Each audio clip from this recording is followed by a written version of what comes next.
Today, the Rocket football team dropped its last two and looked to get back on track against Eastern Michigan. And the Rockets, they would start it off just right. Springfield alum Bryant Koback trots in the first score of the day, giving UT its first lead in 3 weeks. Would be tied 10-10 at the break.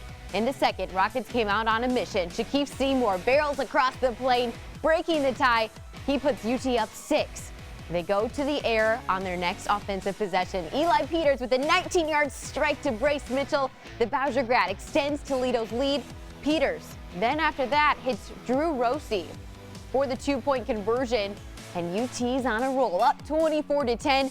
Rockets aren't done in the third, though. More from Bryant Koback. He was dominant today. The former Blue Devil rushed for a career-high 259 yards and a couple of touchdowns. Here's his second. The back follows his blockers and breaks away for the 54-yard score. Rockets dominating up 31-10. Eagles score 3 unanswered touchdowns, though, and tie it up at 31 with just over 2 minutes in regulation. Shaq Vance scores his second straight, and this would force overtime. Free football. The Rocket D holds Eastern Michigan to a field goal, and Peters connects with Rossi for the 15-yard touchdown. Toledo wins it 37-34 in OT, snapping its 2-game losing streak. It's an unbelievable win, just team-wide.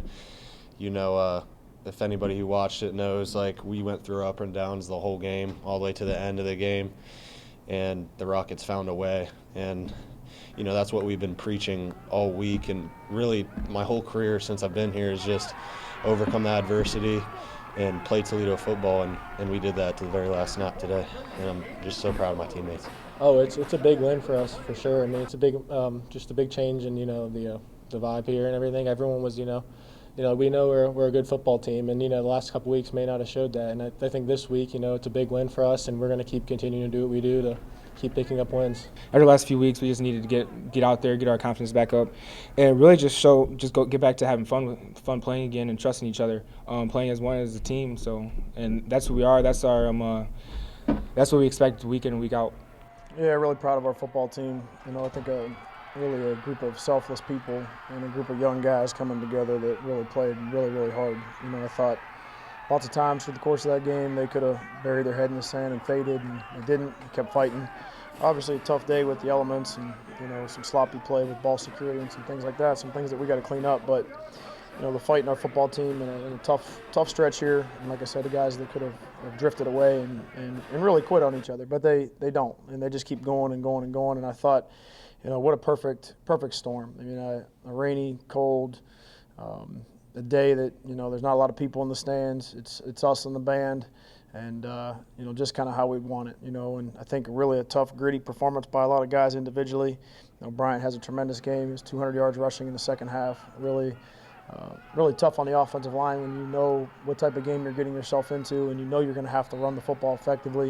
You know there's going to be safeties sitting there at 7 or 8 yards. You know the receivers got to go in and crack those guys and get the ball bounced out to the corners so they can make tackles. So big-time selfless performance by that offensive front, by some of those perimeter players, and getting the job done. Eli Peters, I mean, what else can you say about that guy? I mean, comes in, plays his tail off, stares down the barrel of the gun in the last drive and sticks one in there on the overtime for the touchdown to win the game. So, you know, but I think it's a really clear picture of, I think, what our locker room is. And, you know, I think our guys in that room down there really believe in one another, and that gives you a chance in any football game whether the elements are really good or not.